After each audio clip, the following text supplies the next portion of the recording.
Imagine this. Politicians are arguing that your car should be less safe so it can be a little cheaper.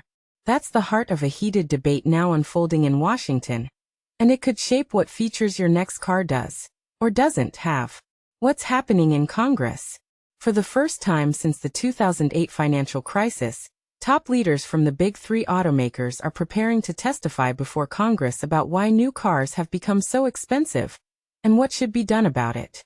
The hearing, scheduled for January 14th and chaired by Senator Ted Cruz, is being framed as a response to what many lawmakers call an affordability crisis in the car market.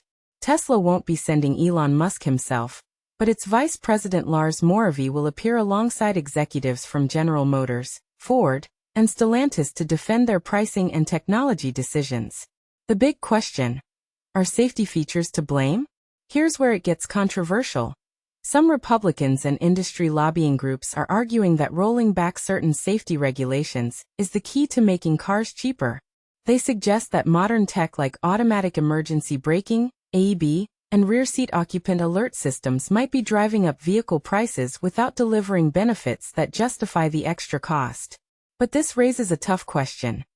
How much safety are we really willing to give up for a lower monthly payment? What safety tech is under fire? According to recent reporting, federal safety mandates that require systems such as automatic emergency braking and rear seat occupant alerts are expected to be major flashpoints during the hearing. Critics of these requirements claim that while the technology sounds helpful, it may not meaningfully improve outcomes enough to warrant being forced into every new vehicle. Supporters counter that questioning these systems isn't just a technical argument. It's potentially a decision about whether more people live or die on the road. What does the safety data actually show? Supporters of AEB and related tech point to research showing that these systems can dramatically cut crash rates.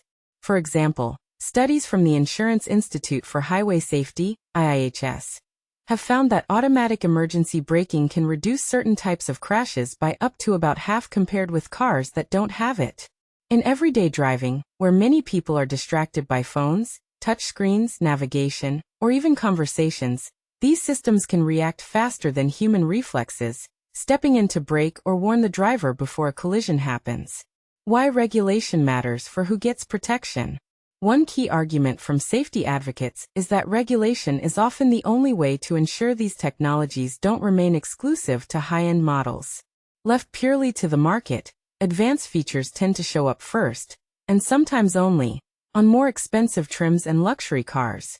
Mandating systems like automatic emergency braking and rear seat alerts, supporters say, turns life-saving tech from a luxury add-on into a basic expectation.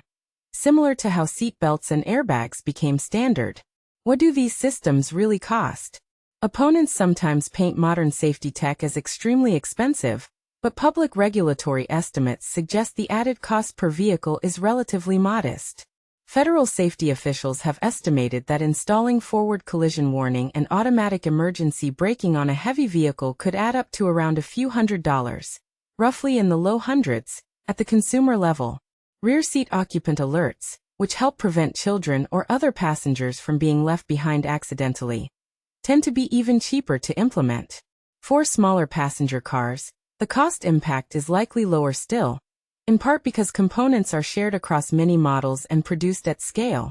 When automakers roll out the same sensors, cameras, and software across millions of vehicles, the per-unit cost typically drops, even though the sticker prices of new cars haven't exactly followed suit. The skeptical view. Are we chasing the wrong kind of safety?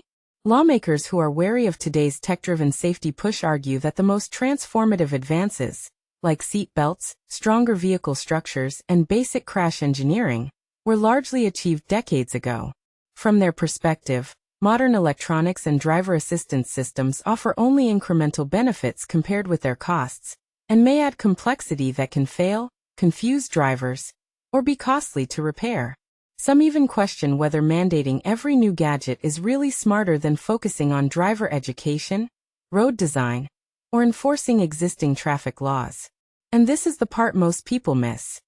If cost-sensitive buyers are priced out of new cars altogether, they may end up driving older vehicles with far fewer safety features, potentially making overall safety worse, not better.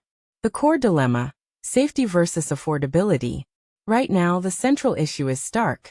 Should safety mandates be treated as a necessary price of driving in a modern, high-risk traffic environment, or as an overreach that inflates prices for millions of Americans already struggling with car payments?